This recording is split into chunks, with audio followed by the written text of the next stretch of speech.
lads. So let us begin. First off, I love Cathay until much recently, when they became kind of mainstream.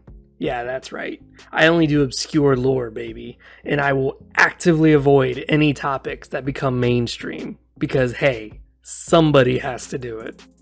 So with that being said, why is the Great Bastion so bad in the newest of lore? Well, to answer that question, we must ask ourselves, what is the purpose of the Great Bastion?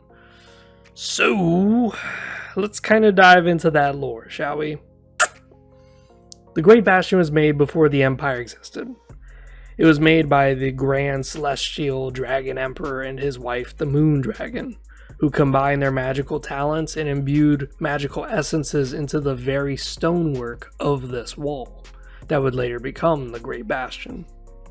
Now that in of itself leaves a few interpretations. On some hand, people believe that the wall was built and then it was magically enchanted.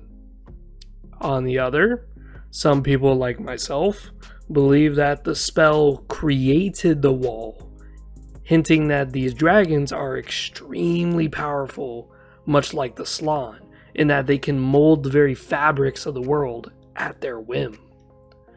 The reason for this wall is pretty simple. Chaos and the chaotic wastelands are constantly growing, and the fact that demons could freely walk into your farms or cities was not really a good way of making a homeland, much less a nation. Now you may ask yourself, as I have back when I was a young lad trying to learn Warhammer back when I was, like 8 years old, well, the Empire doesn't have a great wall, yet they fade off chaos all the time. They suffer no demon incursions to speak of. So why do Cathay need this wall? What's the dealio? Is the writers just being stupid? Like, Empire, no wall, no demons. Cathay, they lose their wall, they get massive demons. What's the deal? So, to answer that question, we have to acknowledge a few things here.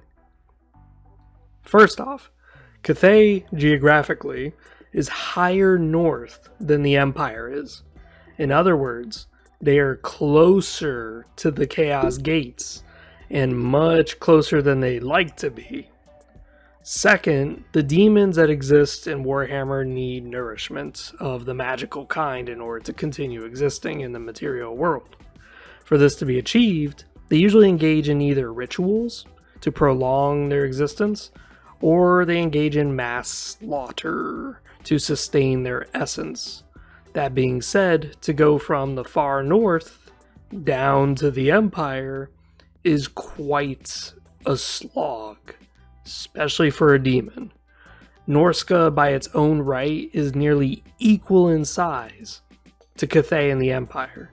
So trying to traverse this large trek of land through thick snow and then finally reaching the Empire, the demon would fizzle out by that time. Unless, of course, there's an extreme circumstance, like an Everchosen. Whenever an Everchosen wages their own little war, demons tend to flourish because there's a huge bolsterous amount of emotions, a huge bolsterous amount of slaughter and carnage that keeps them sustained. But if those circumstances are not met, they have to endure this more or less physical disintegration the entire time that they are walking to go down to the Empire to hopefully kick someone's ass. Yeah.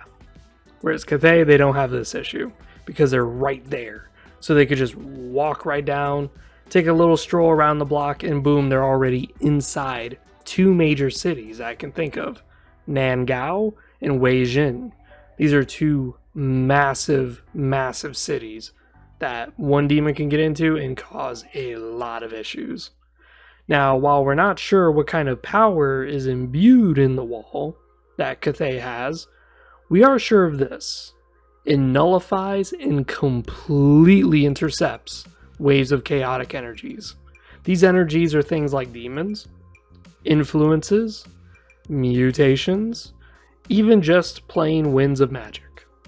As such, it is obvious to understand why Chaos is so desperate to tear this damn wall down. Imagine, if you will, with me, you take something like the Great Bastion, a wall that literally blocks magic, and now you apply that to every city in the world. Chaos would be screwed. So with millions of lives saved by this great invention, the Cathay military store over tens of thousands of troops inside the wall, always stationed, always ready, and always on the lookout for possible sieges that may occur, armed with guns, artillery, and hordes, and I mean hordes of men, women, and ogres ready to hold the line should the Great Bastion fall. And fall it has. On a few occasions, the Great Bastion has had breaks. One notable one is a massive earthquake that hit and, as you can guess, destroyed many segments of the wall, causing massive hordes of demons and kurgans and hung horsemen to come pouring into Cathay, as if this was a planned attack or orchestrated event. Cathay made a valiant stand by sending limitless hordes of heavily armed ogres, terracottan sentinels, and anybody that could hold a spear into that hole in the wall. You may say, wow, that does not sound valiant, that sounds desperate. And you would be absolutely right.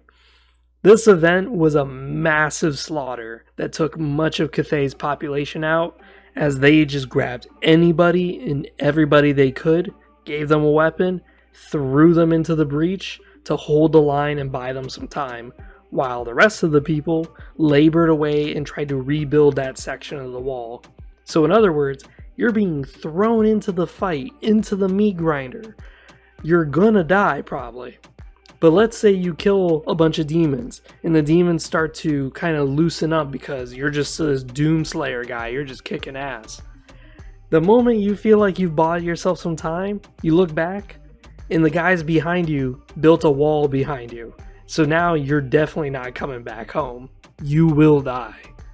Yeah, this is not exactly a good situation to be in. As it stands, the Great Cathay and their Grand Bastion, they tend to have some interesting things in the streets. They have these peddlers, and I'm glad they put it in the video game, where it's an event where peddlers will come up to you, and these peddlers will think that they can con the dragon-blooded nobles into buying a piece of brick, claiming that it was once part of the wall from one of its many breaks. More often than not, it's safer just to buy the brick in the dragon-blooded noble's eyes, even though they probably are getting schemed or conned out of their money. And the reason is that they want to be absolutely sure that every single brick is accounted for that was made to originally build the Great Bastion, because they believe that the magic will be bolstered if they maintain it the way that it was originally made. That being said though, as I said, I kind of wanted to jump back to my earlier statements. The magic on this wall is downright insane. Even when the wall is broken and rebuilt, the magical effects that hold onto it never waver. They never wax or wane. Like the earthquake I was talking about where the wall broke, when they rebuilt that section, never was it stated anywhere in the lore that section was less effective than other sections of the wall. No, the entire wall still holds. For magic to be like that is rather insane. You have to really think about that for a long, hard second. A dwarf can make runic doors, but if they're not put in the right spot and they slightly change their location, that door is absolutely useless. The Empire, they have tons and tons of mages, and they may enchant stuff, but the moment that the enchanted item is put in a different position, it's totally useless. But here's the wall, the giant wall that blocks off an entire continent from touching it. And no matter how much it breaks or changes, the magic still holds. That is insane. That's so cool. That means that these celestial dragons are way, way, way, way, way stronger than the Slann are. Again, you guys may type down in the comments and be like, what? Slann mages are weaker than the dragons? Bullshit. And to that I say, look at this. Cathay could make a giant wall that permanently blocks off chaos. Slann, they may fight chaos, but they could never permanently get rid of it in any way, shape, or form. They can trap it, but they cannot block it. And that's what the Great Bastion does. It's really, really insane. Now, we've been talking a lot here, but let's kind of get back to the video topic. Why do I not like the current lore of the Great Bastion? Well, before the video game of Total War Warhammer 3, we knew next to nothing about it, other than what I've already told you. What I have told you up to now is all that we knew about the wall. That was it. And it is so cool. But now, thanks to the video game, we got some dumbass designers and writers who decide to form little teams and go, yeah, I know what the Great Bastion needs. Gates. Fucking gates. Who the fuck builds a gate into literal hell? Like, who the fucking Cathay would let somebody in Cathay if they came from hell? It's stupid. Here is a wall that's holding off chaos, which wants to drink your blood and spill the blood of your children. And you're going to put gates in there so that way someone can come in and come out? Who would you let in? Why would you let somebody in? And also, why would these gates be around? They're stupid. They're dumb.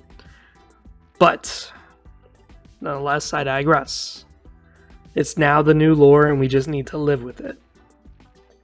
So, now that the company has decided that we do not need to use our brains to play the game, we shall now turn off our brains and just buy the latest modules that GW releases because, hey, smarts. The 3 gates that are now put in the Great Bastion are as follows: the Turtle Gate, Serpent Gate, and Dragon Gate. These gates are more or less just normal cities, embedded within the wall, which, honestly, they could have done way more with it. Like, they could have made it look 40k-ish, where they would have massive rocket batteries or gargantuan cannons on the map, just for the cosmetics, just a map background detail. But nope. They just designed regular cities that were right inside the wall, that would allow things to come in. Like, what? This is a stupid concept, and stupid how this was even allowed. I'm really curious, who thought that was a good idea? Yeah, you know that wall that prevents demons from coming in and, destroying our entire kingdom? Yeah, what about it? We should put gates in there.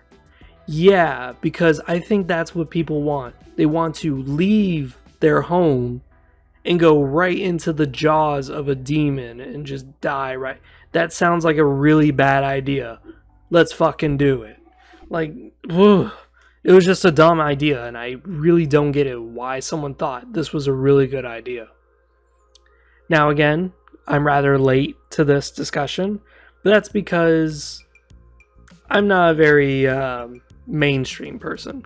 I don't like to jump the bandwagon as it is. I don't like to go around going, oh, did you hear about Michael Jackson? Oh my god, yeah, I heard about it too. Let me jump on here and quickly release a video just with everyone else. Like, no. I'm not that kind of person.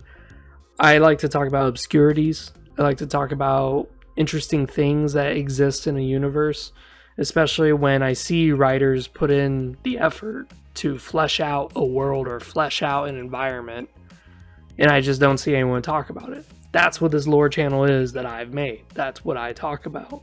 If you don't like it, then hey, I mean, you don't got to be subscribed. It's not like as if you're required to. But it's just one of those things that I always dedicate myself to, is learning the weird obscurities and then talking about it. I don't want to talk about the Warhammer 40k Ultramarines for, 10 years like some YouTube channels have. Oh my god, the Ultramarines did this in this campaign. Oh my god, did you hear what Kaifus Kane did to an Ultramarine? Like, I'm not that kind of person. I'm just not. I'm a person who likes to go, oh wow, you're talking about Ultramarines. Well, did you talk about the, Solar Auxilia that used to be part of the Ultramarines that, was on Ultramar? Did you even talk about the cybernetic enhancements and the genetic enhancements they would have? Oh, you don't know that because you only talk about mainstream stuff and that's all you seem to know. Oh, okay. Yeah, that's the kind of person I am. Besides that, I hope you guys enjoyed this video. Maybe you guys learned a lot of lore about the Great Bastion, or maybe you guys enjoy this new style where I just talk shit about other channels that are lore channels that, I should say in quote, lore channels. As in, like, they say things that may be accurate about the universe, great, but they only really just talk about the drama. They don't seem to understand much in the universe itself. They just talk about theories. Oh, well, this is gonna lead to serious implications, blah, blah, blah. It's like, dude, you're just trying to feed into Games Workshop's sales. Like, I already know it. You're just trying to sell some book or some shit, and you probably haven't even read it. I get it. But at the same time, like, who do you think is more of a fan? Who do you think, seriously, is more of a fan? A guy who talks about Star Wars, and all he talks about is, like, the Mandalorian TV show. He talks about, oh my god, did you see what happened with Grogu, blah, blah, blah. Or do you think the guy who has sat there and go, oh, did you know in Star Wars they have lightsaber whips? Like, who do you think is more of a fan? Who do you think knows more about the lore in a Star Wars setting? The guy who only talks about the latest drama, or the guy who actually knows in-universe shit that happens? Like, and that's what it comes to when it comes to this Warhammer stuff, is that I see this more and more frequently, and it's starting to become a little bit interesting to look at, is these people who just spout the latest bullshit drama. Oh my god, I'm talking about this for too damn long. Like and subscribe, goddammit.